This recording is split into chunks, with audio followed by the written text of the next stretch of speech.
우리가 생각하는 바울의 사역은 전 세계를 다니며 많은 사람들을 회심시키고 많은 사람들을 변화시키며 또 승리의 십자가를 꽂는 그런 모습으로 우리는 상상합니다. 그래서 바울의 많은 열매, 이런 것들을 우리는 머릿속에서 떠올리죠. 하지만 바울의 대부분의 사역은 육체적으로나 정신적으로나 상처투성이의 사역이었습니다. 물론 승리가 있었죠. 많은 열매가 있었습니다. 많은 교회가 세워졌고 많은 회심자들이 있었습니다. 그러나 그런 일보다 더 많은 어려움을 겪었던 것이 바울의 사역이었습니다. 바울은 에베소에 있을 때 고린도 교회의 여러 가지 어려움의 문제를 소식으로 들었습니다. 고린도 교회에는요, 많은 문제가 있었어요. 파당의 문제. 그래서 베드로파, 바울파, 그리스도파, 아볼로파 나뉘어져서 서로 막 싸우고 있었습니다. 게다가 음란의 문제가 있었습니다. 이런 동성애의 문제뿐만 아니라 이런 근친상간의 문제, 이런 문제들이 고린도 교회 안에 있었던 것이죠. 게다가 우상 숭배의 문제, 우상의 제물을 먹느냐 마느냐와 같은 이런 문제들로 인해서 여러 가지 어려움을 겪었던 것이 고린도 교회였어요. 그래서 바울은 에베소에 있을 때 이 소식을 듣고 고린도 교회에 편지를 보냈죠. 그것이 고린도 전서였습니다. 고린도 교회의 질서가 바로 세워지고자 하는 마음이 이 바울의 마음에 가득했던 것이죠. 그리고 그 이후에 바울은요, 이 고린도 교회를 방문했었습니다. 고린도 교회가 많이 달라져 있었을까요? 예, 물론 많은 사람들이 그 고린도 전서를 읽고 많이 회개했고 또 많은 문제가 해결되었었습니다. 하지만 꼭 그렇지만은 않았어요. 바울의 권면을 우습게 여기는 사람들이 있었습니다. 바울의 권위 자체에 의문을 제기하는 사람들도 고린도 교회 안에 적지 않았습니다. 그래서 그 고린도 전서를 우습게 여겼어요. 그리고 바울이 그 이후에 방문했을 때 바울을 박대하는 사람들이 있었죠. 그래서 고린도 후서 2장 1절에 보면 그때 그 방문이, 고린도 교회를 두 번째 방문했던 그 방문이 고통스러운 방문, 근심하게 하는 방문이었다라고 바울은 회고합니다. 왜 고린도 교회 일부 사람들이 바울을 반대했을까요? 여러 가지 이유가 있습니다. 그 중에 몇 가지 논리를 좀 설명드리자면요. 바울이 진짜라면, 바울이 진짜 사도라면 바울에게 어떻게 그렇게 많은 고난이 있는가에 대한 문제를 제기했습니다. 우리가 바울의 서신에서 보듯 바울은 많은 고난을 받았거든요. 특히 바울이 선교하러 가려고 배를 타잖아요. 그럼 배가 파손이 됩니다. 3번이나 그런 일이 있었어요. 여러분 생각해 보세요. 이제 선교하러 가겠다고 배를 탑니다. 근데 타는 배마다 족족 배가요, 바위에 부딪히고 폭풍우를 만나서 파손을 하는 거예요. 사람들이 생각하는 거죠. 하나님이 보내시는 거 맞아? 하나님이 막는 거 아니야? 하나님이 세우신 사도가 맞아? 이런 생각을 하는 거죠. 여러분 생각해 보세요. 제가 주일날 예배를 인도하려고 주일날 아침에 이렇게 오는데 주일 아침마다 차 사고가 나요. 3번이나 3주 연속으로. 그럼 여러분들이 무슨 생각하시겠습니까? 야, 강민수 목사님 기도가 좀 부족한가? 아니면 하나님이 좀 막으시나 저 입술을? 강민수 목사 입 닫아라.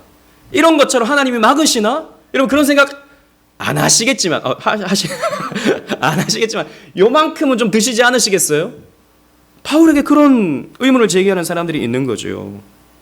또요, 바울에게는 왜 다른 큰 사도와 같은 그런 활력이 없는가, 사역에 활력이 없는가, 이런 문제 제기를 했습니다. 베드로가 사역을 했을 때 모르겠습니다만 어떤 일이 일어나는지 알 수는 없지만 대단한 사역의 열매가 있고 많은 사람들이 베드로 하면서 베드로를 추종하는데 바울은 그렇지 않았던 거예요. 사실 그럴 수밖에 없었던 것이 바울은 늘 돌아다녔거든요. 한 곳에 정착하지 않았거든요. 그러다 보니까 이 추종 세력이 없는 거예요. 바울에 대해서는. 그래서 이 바울의 사역에는 왜 이런 활력이 없고 열매가 없는가에 대한 문제 제기를 했습니다. 게다가 바울의 설교를 지적합니다. 아니, 대사도 바울인데 바울의 설교에는 좀 와닿지 않는 그런 게 있다는 거죠. 와닿지 않는다는 것입니다. 바울은 글을 쓰는 실력은 탁월했는데 이 전달하는 이 스피치는 조금 약했던 것 같아요, 바울이. 그래서 바울의 설교에는 왜 저렇게 감화력이 없는가에 대한 문제를 이 고린도 사람들이 제기했습니다. 게다가 또 바울은 왜 헌금을 강요하는가에 대한 문제 제기를 합니다. 고린도전서에 보면 이제 말미에 헌금에 대해서 이렇게 권면하는 내용들이 있죠. 헌금을 강요한다고 생각했던 것입니다. 그래서 저 헌금을 강요해서 바울 자신이 혹시 챙기려고 하는 것은 아니야? 라고 하는 정말 기분 나쁜, 정말 바울로서는 자존심 상하는 영적인 그런 자존심의 스크래치를 당하는 그런 일들이 있었던 것이죠. 정말 인간적인 마음 같아서는 더럽고 치사해서 발에 먼지를 떨어버릴 것 같은 이런 상황인데요. 바울은 이런 고린도 교회를 외면하지 않습니다. 그리고 하나님이 주신 영감의 말씀을 이 고린도 교회에게 전하고자 해서 이 고린도 후서를 썼죠. 중간에 또 다른 하나의 서신이 있었습니다. 고린도 전서가 있고요. 중간에 다른 한 서신, 이 서신은 이제 교회 역사 속에서 사라지고 말았고요. 이제 그 다음이 고린도 후서예요.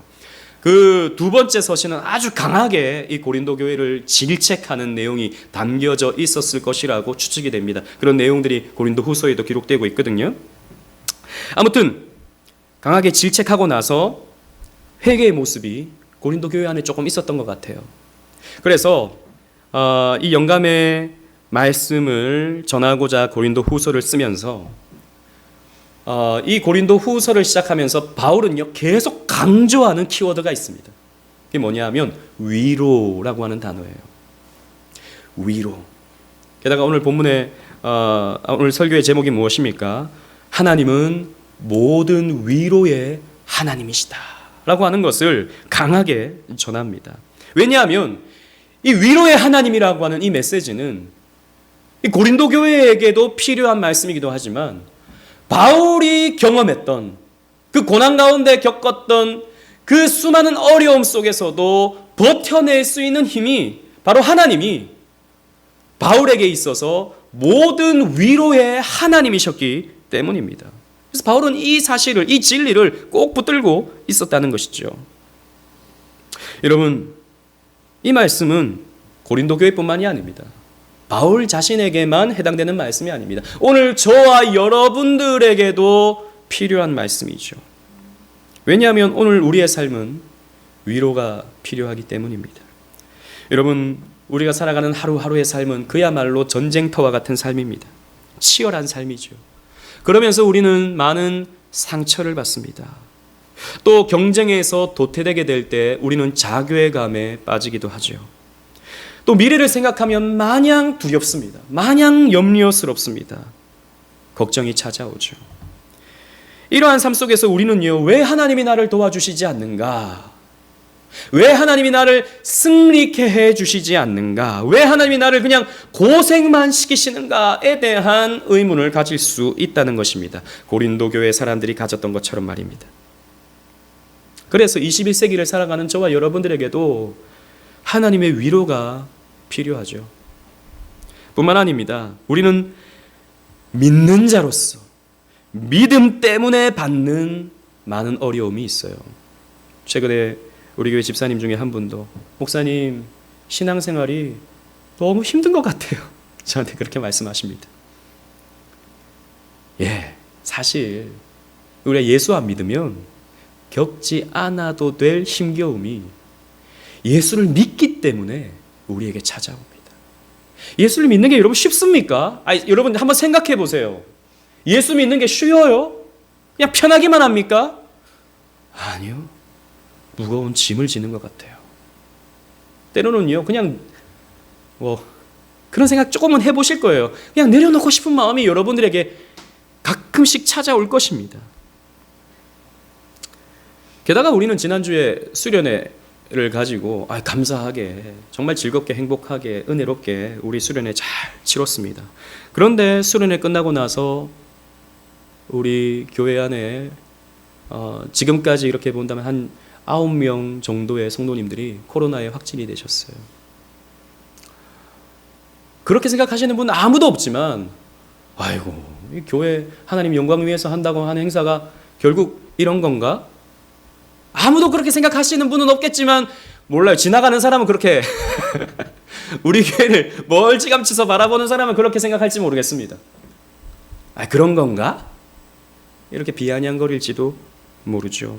물론 우리 교회 성도님들은 제가 이렇게 통화하면서 또 몇몇 분들 이렇게 또 연락을 주고 받으면서 혹시나 또 이 일이 교회에 누가 되지 않을까, 혹시나 이 일이 다른 사람에게 시험거리가 되진 않을까, 이런 것들을 많이 염려하시더라고요. 아무튼 우리 교회 몇몇 분들이 코로나로 인해서 통증을 겪으셨고 지금도 열이 내리지 않아서 또 목이 부어 있는 그런 상황에서 고통을 받는 분들이 꽤나 있으십니다. 이런 분들에게 하나님의 위로가 필요하죠. 여러분, 사람의 위로도 필요합니다. 힘내십시오. 기도하겠습니다. 마음을 강하게 잡수시고 잘 이겨내실 수 있을 것입니다. 이런 격려, 위로, 이런 것들이 우리에게 필요합니다. 그러나 여러분, 하나님의 위로가 필요한 거예요. 왜요? 하나님의 위로는 사람의 위로보다 우리의 마음을 더욱 용기를 북돋워주게 하고 또 이길 수 있는 힘을 공급해 주시거든요. 그래서 오늘 이 말씀을 함께 나누면서 여러분들과 함께 하나님이 주시는 넉넉한 위로를 우리의 마음속에 담아내기를 소원합니다. 사실은 금요일 전까지는 제가 다른 말씀을 좀 준비하려고 묵상하고 있었는데 이 소식을 듣고 말씀을 바꿨어요. 이 말씀이 여러분들에게 필요하겠다 생각이 들었기 때문입니다. 우리가 기억할 것은 하나님은 위로의 하나님이시다 라는 것입니다. 3절 말씀 우리 다 같이 한번 읽어보도록 하겠습니다. 본문 3절입니다. 시작. 찬송하리로다. 그는 우리 주 예수 그리스도의 하나님이시요 자비의 아버지시요 모든 위로의 하나님이시며 아멘. 바울은요 찬송으로 문장을 시작합니다. 하나님의 어떠하심을 노래하고 있어요. 하나님이 어떤 분인지 하나님을 노래하며 하나님을 높이고 있습니다. 먼저 바울은요 하나님은 예수 그리스도의 하나님이시다 라고 이렇게 노래합니다. 여러분, 하나님은요, 성부 하나님은 예수 그리스도의 아버지시죠. 그리고 그 아들을 이 땅 가운데 보내신 아버지십니다. 여러분, 왜 이 땅에 자신의 아들을 독생자를 이 땅에 내보내셨습니까? 그리고 왜 그 아버지께서는 자신의 아들을 십자가에 내어주셨습니까? 우리는 이 이유를 잘 알고 있습니다. 바로 저와 여러분들을 구원하시기 위함입니다. 저와 여러분들을 사랑하셨기 때문에 자기 아들 독생자를 이 땅에 보내시고 십자가에서 죽이시기까지 내어주신 것입니다. 그래서 성부 하나님은 사랑의 하나님이세요. 자기 아들을 아끼지 아니하신 사랑의 하나님이십니다. 또 바울은요, 하나님은 자비의 아버지시다 라고 노래합니다. 하나님은 기계적으로 우리를 대하시는 분이 아니시죠. 여러분, 아버지는 나와의 가족관계, 인격적인 관계를 이루어갑니다. 마찬가지로 하나님은요 우리의 아버지이십니다. 그런데 단순한 아버지가 아니에요. 폭군 같은 아버지가 아니에요. 자비로우신 아버지십니다. 그래서 우리가 우리의 죄를 내어놓으면 우리가 연약하고 부족하고 때로는 넘어지면서 하나님을 떠나고 싶은 마음이 든다 하더라도 언제든지 주님께로 돌아가면 우리를 안아주시고 우리를 따뜻하게 품어주시는 자비의 아버지가 되십니다. 그래서 부성애로 우리를 보듬으시는 하나님이시죠. 또 하나님은 모든 위로의 하나님이시다 라고 노래합니다. 새 번역은요 온갖 위로를 주시는 하나님이라고 번역했습니다. 온갖 위로를 주시는 하나님. 4절에도 보면 우리의 모든 환난 중에서 우리를 위로하사 우리로 하여금 하나님께 받는 위로로서 모든 환난 중에 있는 자들을 능히 위로하게 하시는 이시로다 라고 바울은 노래하고 있습니다. 하나님은요, 환난을 당한 성도들을 각각의 모습으로 찾아가셔서 이 성도에게는 이런 모습으로, 저 성도에게는 저런 모습으로 나타나셔서 그들에게 위로를 허락하시죠. 그래서 온갖 위로를 베풀어 주시는 하나님이십니다. 그래서 여러분들이 힘들 때, 여러분들이 지칠 때, 여러분들이 낙심할 때, 여러분들이 시험 들었을 때 그런 것을 무감각하게 그냥 이렇게 바라보시면서 잘해봐, 이겨내, 그냥 이렇게 윽박지르시는 하나님이 아니십니다. 여러분, 하나님은요, 위로하시는 하나님이세요. 성경에 그런 많은 예들을 볼 수 있습니다. 아브라함의 예를 들어볼까요? 아브라함은 하나님의 말씀을 듣고 그 말씀에 순종해서 본토 친척 아비집을 떠나 가나안 땅으로 갔습니다. 그리고 10년이 지났습니다. 아브라함이 그토록 소망하던 아들이 생겼을까요? 아니요, 생기지 않았어요. 하나님이 약속하셨는데 10년이 지나도 아들이 생기지 않았습니다. 게다가 전쟁을 치르고 나서 그 전쟁에 패배한 사람들이 연합군을 형성해서 이 아브라함을 침공해 오지 않을까 두려움 속에서 아브라함은요, 걱정하고 있었습니다. 두려워하고 있었습니다. 자식이 없어서 낙심했고요. 전쟁 이후에 두려움 속에 빠져 있었던 아브라함이었어요. 그때 창세기 15장에 보면 아브라함에게 하나님이 나타나시죠. 뭐라고 말씀하십니까? 아브라함아, 두려워하지 말라. 나는 내 방패다. 방패가 무엇입니까? 방어무기죠. 공격으로부터 막아내는 방어무기입니다. 하나님이 나는 너의 방패다. 두려워하지 마. 연합군들이 너를 침공해 들어온다 하더라도 내가 너를 막아줄 거야. 염려하지 마. 하나님이 이렇게 말씀해 주시죠. 그리고 내가 너의 상이야. 내가 너의 상급이다 라고 말씀해 주십니다. reward. 하나님이 우리의 상이다. 너에게 내가 상이 되어서 너에게 가장 좋은 것을 줄 거야 라고 하나님이 말씀해 주고 있는 것입니다. 그리고 아브라함에게, 저는 이 장면이 굉장히 낭만적인 장면이라고 생각하는데요, 하나님이 그 장막에 있는 아브라함을 밖으로 데리고 나와서 하늘의 별을 보게 하십니다. 아브라함아, 저 하늘에 뭐가 보이니? 예, 별이 보입니다. 저 별을 셀 수 있어? 아니요, 너무 많아서 못 세겠어요. 네 자손이 저렇게 많게 될 거야. 이 일은 반드시 이루어질 거야 라고 말씀하시면서 하나님이 언약을 해주시는데, 쪼갠 고기 사이로 하나님의 횃불이 지나감을 통해서 하나님은 목숨 건 약속을 아브라함에게 해주시죠. 여러분, 이것이 무엇입니까? 아브라함을 위로하시는 하나님이십니다. 또 뿐만 아니죠. 야곱의 예를 또 들어볼까요? 야곱이 형 에서의 낯을 피해서 도망을 갑니다.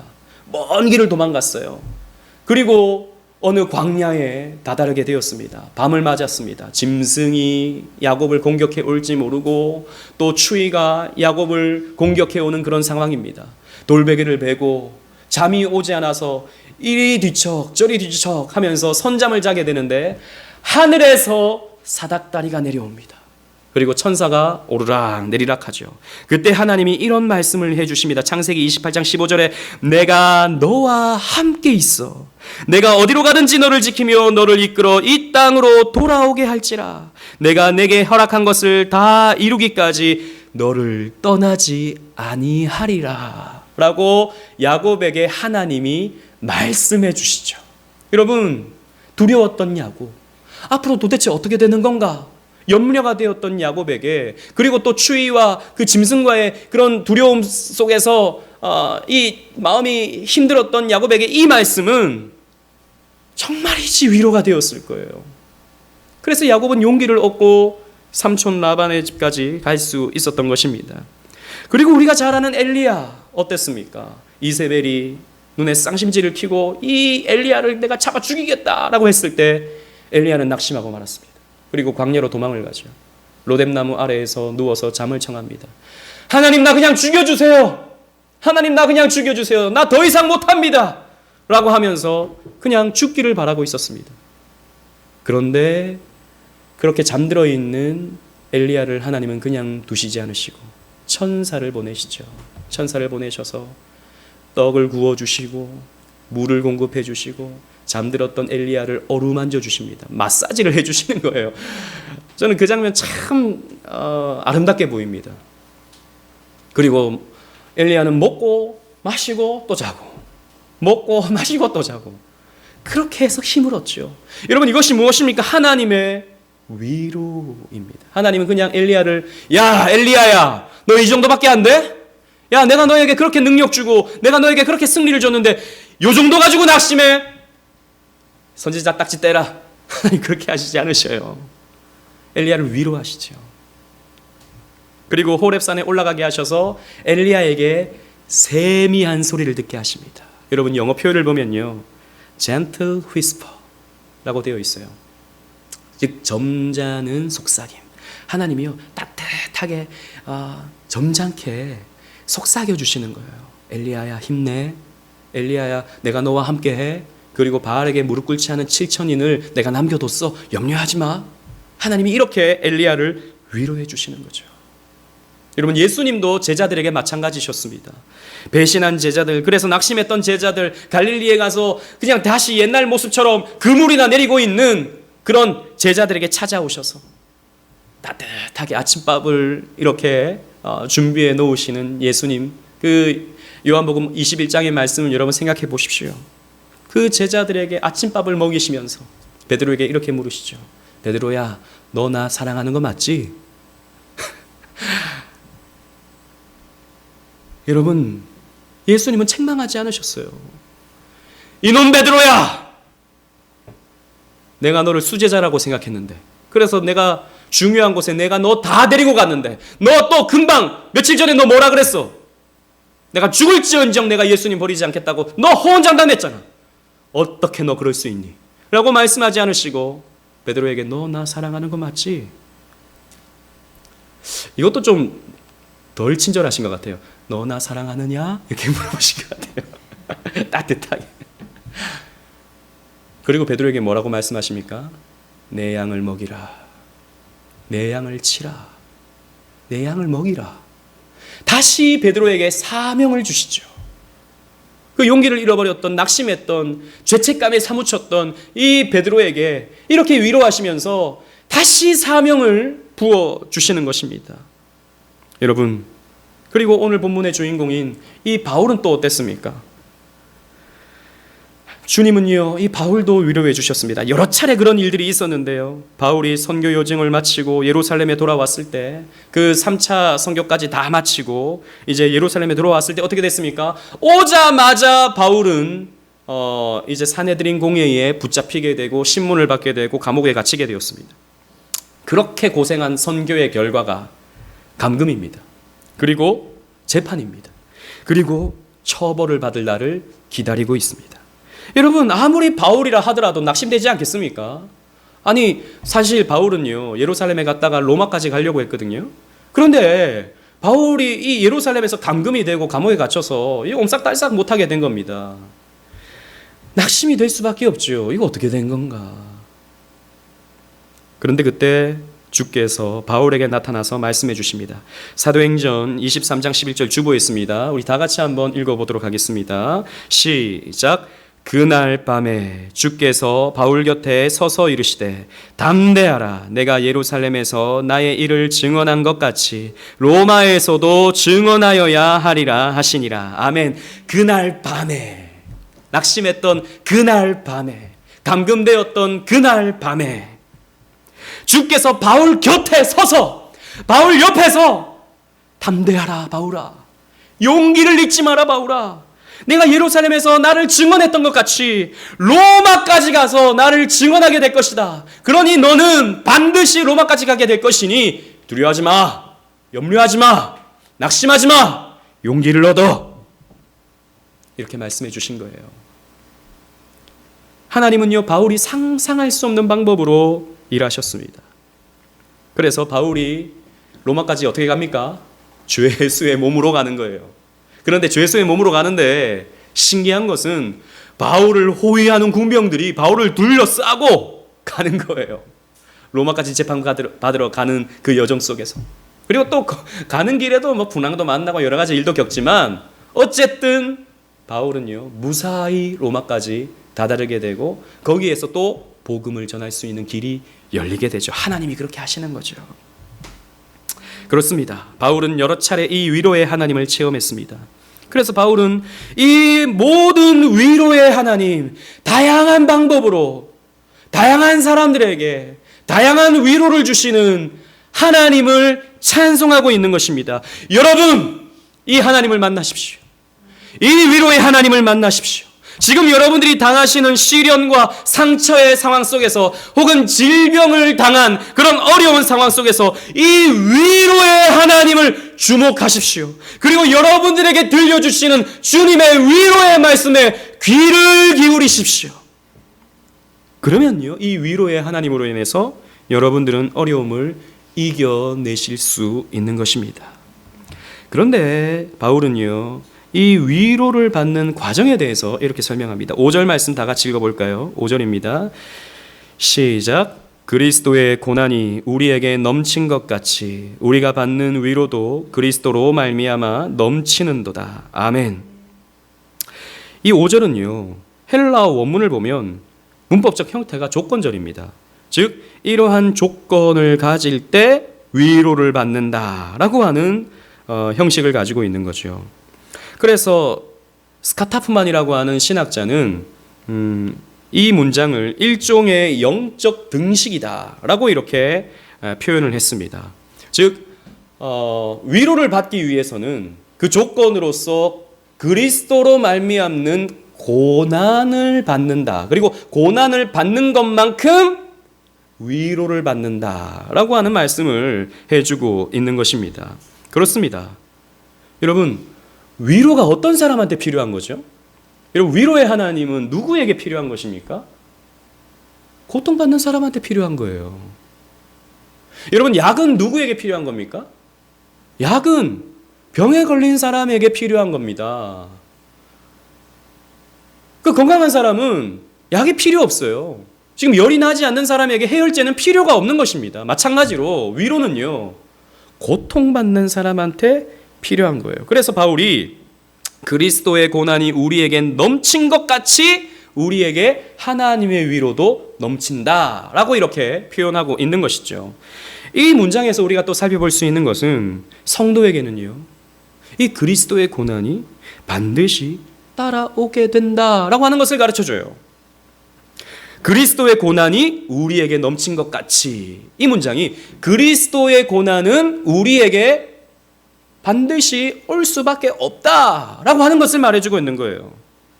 그래서 여러분들이 하나님을 믿게 되면, 여러분들이 그리스도를 따르게 되면 여러분들은 필연적으로 고난을 받게 되어 있는 것입니다.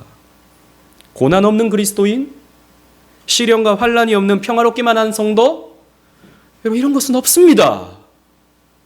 그 이유는, 우리가 고난을 받는 이유는, 예수님 때문에 고난을 받는 이유는 우리가 그리스도 안에 있기 때문이에요. 그리스도와 연합되었기 때문입니다. 그래서 그분의 고난이 우리의 고난이 돼요. 그런데 또 동시에 그분의 영광이 우리의 영광도 되죠. 그래서 그분의 부활이 우리의 부활이 되고 그분의 승천이 우리의 승천이 됩니다. 마찬가지로 그분의 고난이 우리의 고난도 되는 거예요. 그래서 여러분, 고난 없는 영광은 없습니다. 그냥 쉽고 편안한 예수 믿는 것, 그런 거 없습니다, 여러분.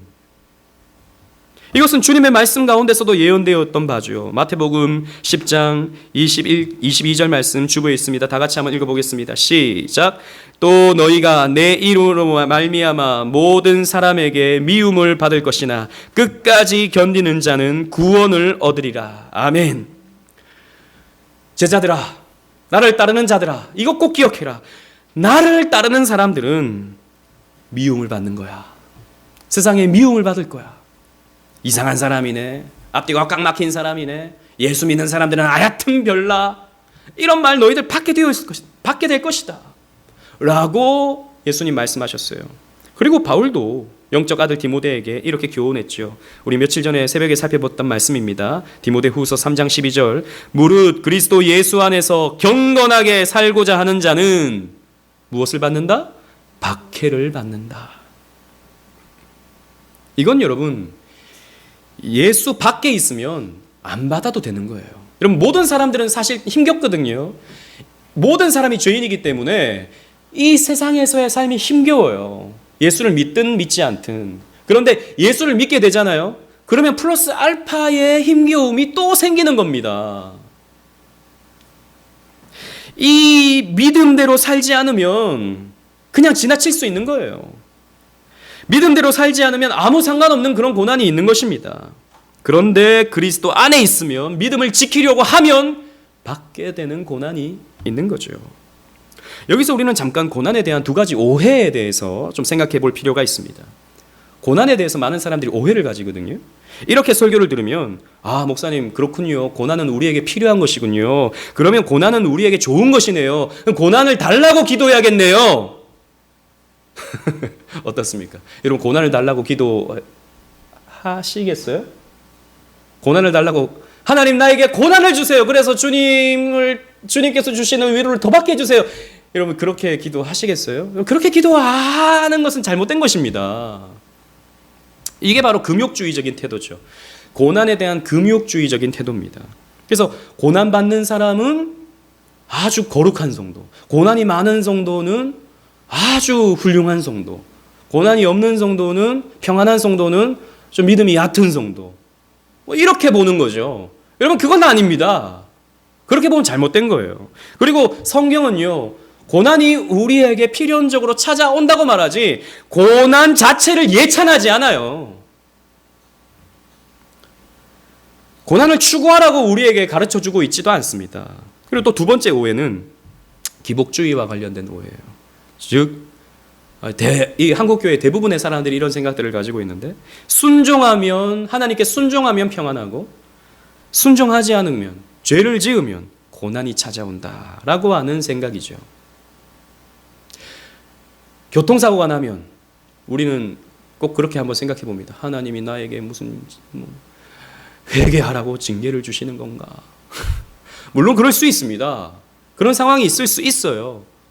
그런데 꼭 그런 것이 아닙니다. 또 혹 어떤 성도가 교통사고가 났어요. 그러면 아이고 하나님이 치셨네. 내가 그럴 줄 알았어. 저렇게 죄를 지으니까 하나님이 치시지. 이렇게 막말하는 사람들이 있어요. 여러분 이게 잘못된 기복주의적인 사고입니다. 고난은요 죄 때문에 오는 것이라고 단정 지을 수 없어요. 그리고 믿음의 결핍으로 말미암아 오는 것도 절대 아닙니다. 사실 이런 종류의 오해를 종식시키는 것이 바울이 고린도 후서를 쓰고 있는 이유이기도 해요. 왜요? 바울이 고난이 많았거든요. 그러니까 사람들이 바울 저렇게 고난이 많은 거 보니까 가짜 아니야? 이렇게 생각하는 것입니다. 그게 아니라는 것입니다. 제가 존경하는 김영림 목사님은 고난에 대해서 설교하시면서 이렇게 말씀하십니다. 잘 들어보십시오. 고난은 본질적으로 선한 것이 아닙니다. 왜요? 고난은요 죄로 말미암아 우리에게 찾아오는 것이거든요. 그러니까 인간의 본질적인 죄. 기독교인의 미덕도 아닙니다. 고난을 받는 것이 기독교인의 미덕도 아닙니다. 오히려 고난은 하나님의 믿음의 학교에서 사용되는 교과서의 한 페이지입니다. 멋진 표현이라고 생각해요. 여러분 이제 우리 학생들 이제 곧 학교를 가는데, 우리 유나 학교 가니까 좋죠? 싫대요. 고개를 잘래. 학교 가기 싫대요. 고난이 그런 거예요. 고난 받고 싶은 사람이 없습니다. 그런데 학교 가야 돼요, 안 가야 돼요? 가야 돼요. 왜요? 학교 가서 공부해야 나중에 하나님께 귀하게 쓰임 받을 수 있기 때문입니다. 마찬가지입니다. 고난은요 믿음의 학교에서 사용되는 교과서의 한 페이지예요. 공부해야 돼요. 그래서 계속해서 그리스도인이 당하는 고난은 하나님의 주권 속에서 하나님께서 허락하시는 것일 뿐입니다. 하나님의 주권 속에서 하나님이 허락하시는 거예요. 여기서 중요한 것. 하나님이 허락하시는 거라면 우리에게 유익한 겁니까? 유익하지 않은 겁니까? 유익한 거예요. 그런 면에서 하나님이 우리에게 주시는 고난은요 우리에게 선한 결과를 맺게 만듭니다. 그래서 6절 말씀 보실까요? 6절 말씀 보시겠습니다. 다 같이 읽어보겠습니다. 시작. 우리가 환난을 당하는 것도 너희가 위로와 구원을 받게 하려는 것이요 우리가 위로를 받는 것도 너희가 위로를 받게 하려는 것이니 이 위로가 너희 속에 역사하여 우리가 받는 것 같은 고난을 너희도 견디게 하느니라. 아멘. 환난을 당하는 이유가 무엇입니까? 바울이 이렇게 말합니다. 우리가 위로와 구원을 받게 하려는 것이다. 하나님이 우리에게 고난을 허락하시는 이유가 위로 주시기 위함이고 구원을 주시기 위함이다. 그래서 우리의 이 고난을 통해서 어려움을 통해서 하나님은 우리를 훈련시키시고 성장시키셔서 구원에 다다르게 하신다라는 것입니다. 그래서 이 위로가 우리 속에서 역사하는 거예요. 이 하나님이 주시는 위로로 말미암아 이 고난을 어떻게 됩니까? 견디게 돼요. 고난을 이겨가게 돼요. 이 고난 속에서 더 우리는 침륜에 빠지는 것이 아니라 이 고난을 이겨가게 된다는 것입니다. 그래서 우리는 환난을 통해서 위로를 얻어요. 또한 구원의 과정 속에서 그 고난으로 인해서 우리는 연단과 성숙의 열매를 맺어가게 되죠. 그리고 오늘 본문을 보면서 우리가 잠깐 또 생각해 볼 것은 바울이요 환난과 고난이라고 하는 이 두 단어를 번갈아 가면서 사용하고 있다는 것입니다. 우리가 오늘 보고 있는 이 3절부터 7절까지의 말씀에만 보면 환난이라는 단어가 3번 나오고요 고난이라는 단어가 또 3번 사용됩니다. 환난, 고난 뭐 우리말로 보면 똑같잖아요. 환난이나 고난이나 뭐 다 똑같은 건 아닌가? 우리는 이렇게 생각하지만 헬라어로 보잖아요. 그러면 그 뉘앙스가 조금 다릅니다. 이 환난이라는 단어는 들립시스라는 말이에요. 들립시스. 이 말은 외적인 환경이나 정신적이고 영적인 마음 상태에 의해 제기된 공분과 고통을 의미합니다. 즉 외적으로 어떤 문제가 생겼어요. 그리고 정신적이고 영적인 문제가 생겼습니다. 그러면 어떻게 되죠? 내 마음이 고통스럽죠. 내 마음이. 이런 고통. 그리고 여러분들이 죄를 짓게 되잖아요. 죄 지으시잖아요, 가끔씩. 죄를 지었을 때 여러분 마음이 어떻습니까? 신자의 마음은요, 죄를 지으면 반드시 눌리게 되어 있어요. 내가 정말 구원받았는가 구원받지 않았는가 이걸 뭐 다 판가름할 수는 없지만 구원받지 않은 사람은요, 죄를 지어도 무감각합니다. 양심에 화인 맞은 사람들은 죄를 지어도 아무런 가책이 없어요. 그러나 하나님의 사람은요, 죄를 지으면 마음에 고통이 찾아와요. 그 죄 때문에 힘들어요. 이게 뭐냐면 들립시스인 것입니다. 마음의 고통, 심적인 고통. 그런데 반면에 고난으로 번역되어진 이 단어는 파데이마라는 말이에요. 파데이마. 이 말은 육체적 고통, 질병, 혹은 외적인 사고로 말미암아 발생된 내 삶에 찾아오는 외적인 고통을 말하고 있는 거예요. 고난, 파데이마. 그래서 여러분 들립시스는 내 마음의 심적인 고통, 그리고 파데이마는 내 외적인 육체적인 고통을 말하고 있는 것입니다. 이것이 환난, 고난 이런 말로 번역되고 있는 것이죠. 하나님은요 이런 환난과 고난, 이 들립시스와 파데이마를 하나님이 우리에게 주권적으로 허락하십니다. 그래서 여러분 우리에게 이 들립시스가 찾아오면 어떻게 됩니까? 하나님께 기도하게 되죠. 하나님 도와주세요. 하나님 용서해 주세요. 그리고 하나님 주님께서 이 상태로부터 저를 회복시켜 주세요 라고 하나님을 의지하게 됩니다.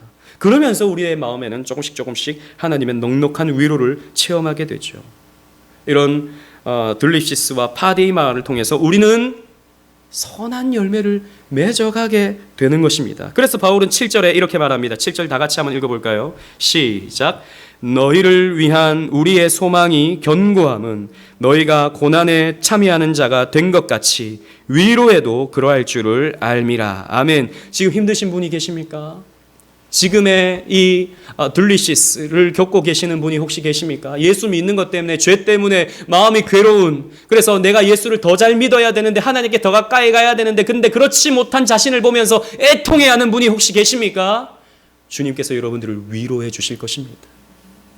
그리고 육신의 고통, 코로나에 걸려서 열이 내리지 않고 몸이 몸살난 것처럼 계속 식은땀이 나고 목이 붓고 말을 하지 못하고 음식을 삼키기가 너무 힘든, 정말 우리 안타까운 우리 성도님들, 이 말씀을 듣고 계신 분들, 여러분 기억하십시오. 그 그 파데이 마를 통해서 여러분들은 위로 또한 그렇게 받게 될 것입니다. 이 소망을 여러분들 가지시라는 것입니다. 바울은 이 소망이 우리에게 견고하다라고 말해주고 있는 것입니다.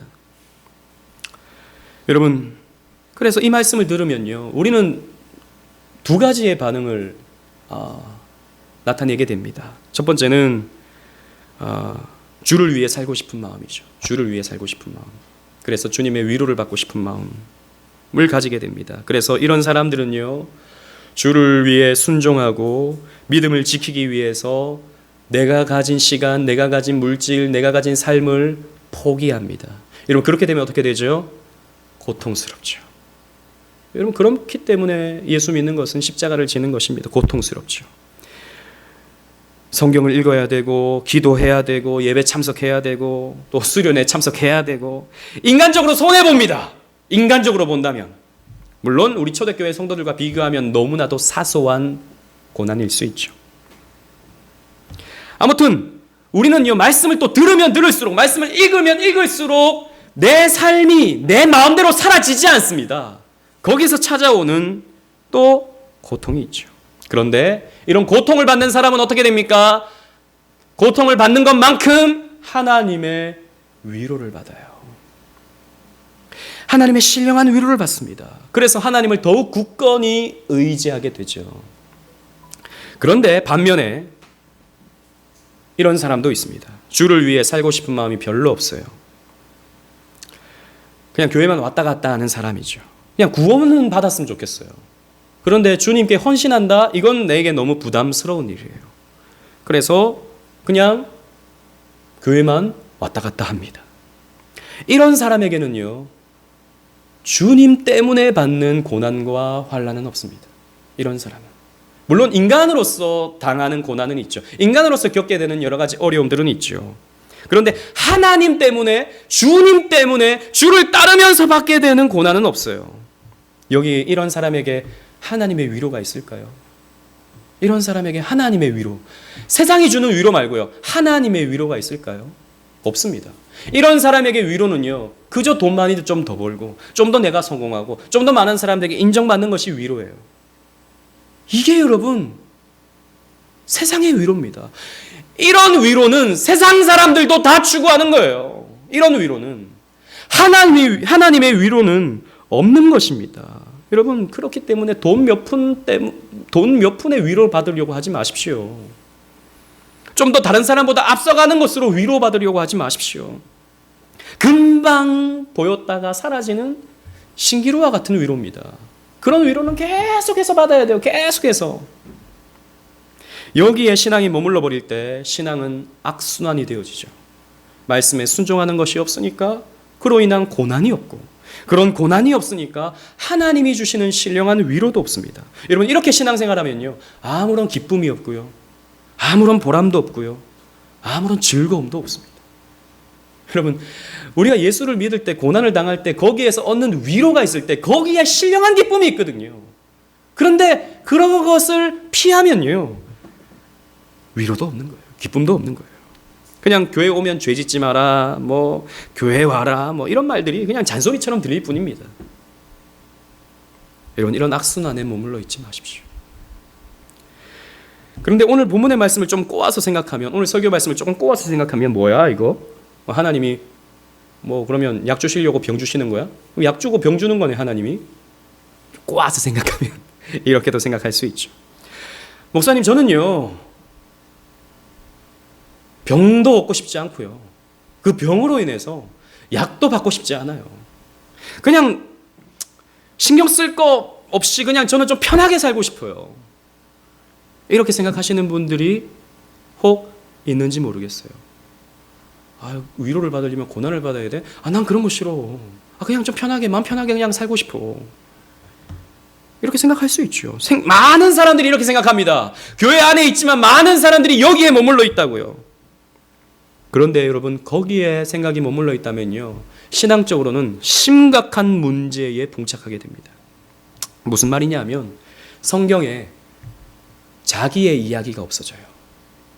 그렇게 신앙생활하면. 다시 말씀드리면, 1세기에 핍박받던 그 초대교회 성도들은요, 우리 지난번 초대교회사를 우리 공부했던 것처럼 예수 믿는 것 때문에 사자의 밥이 되었습니다.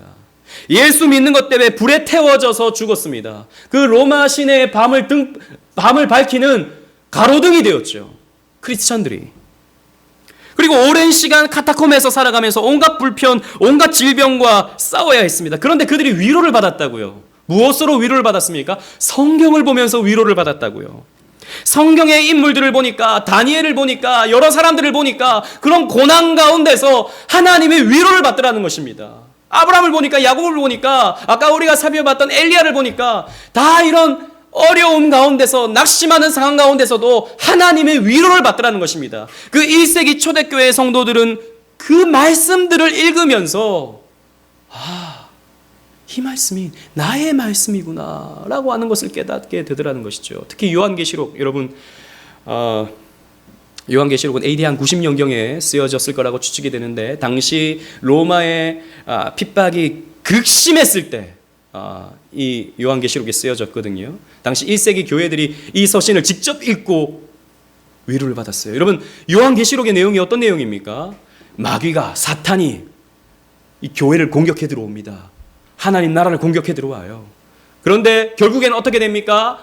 그리스도로 말미암아서 교회가 승리한다라고 하는 내용이에요. 핍박을 받지만, 어려움을 당하지만, 짐승의 공격으로 인해서 우리가 시련을 당하지만, 그러나 교회는 승리한다. 그래서 불이 섞인 유리바다를 지나가면서 새 노래로, 어린 양의 노래로 찬송하면서 우리는 저 새하늘과 새 땅에 들어가니 염려하지 마라, 두려워하지 마라 라고 하는 말씀이 요한계시록이거든요.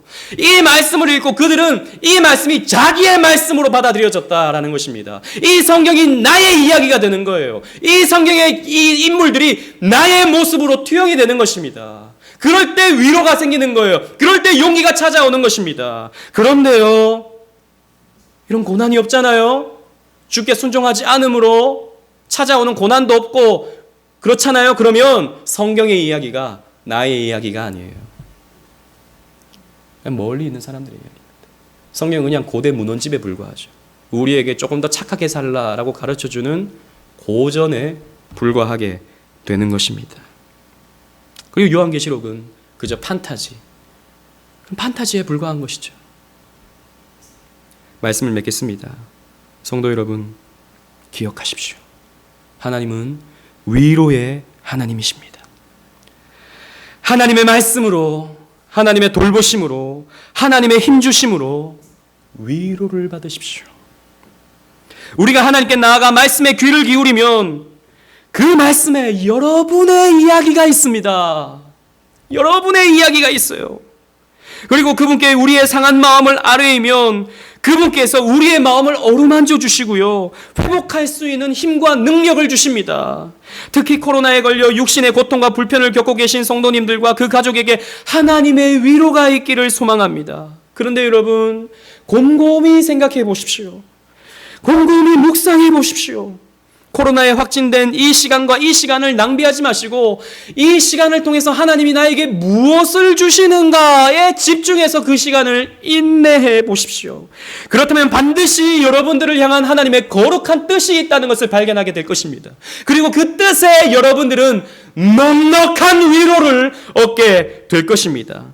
그것은 우리 교회도 마찬가지예요. 어떻게 보면 큰 시련은 아니지만 작은 풍랑이 우리 교회를 이렇게 흔들어 놓는 거예요. 그러나 우리가 이때 하나님의 뜻을 부여잡고 하나님께 믿음으로 나아가면 하나님께서 우리에게는 더 큰 위로를 우리 교회에게 허락해 주실 것입니다. 우리 주님께서 이렇게 말씀하셨습니다. 마태복음 5장 4절에 애통하는 자는 복이 있나니. 이 애통이라고 하는 것은 슬픔, 고통 이런 것을 말하죠. 애통하는 자는 복이 있나니 그들이 위로를 받을 것이며 라고 우리 주님께서 말씀하셨습니다. 우리 주님께서 약속하신 이 위로가 우리 코로나에 확진된 성도님들 뿐만 아니라 우리 오직 은혜 교회 모든 성도님들에게 충만하기를 주님 이름으로 축원합니다. 아멘.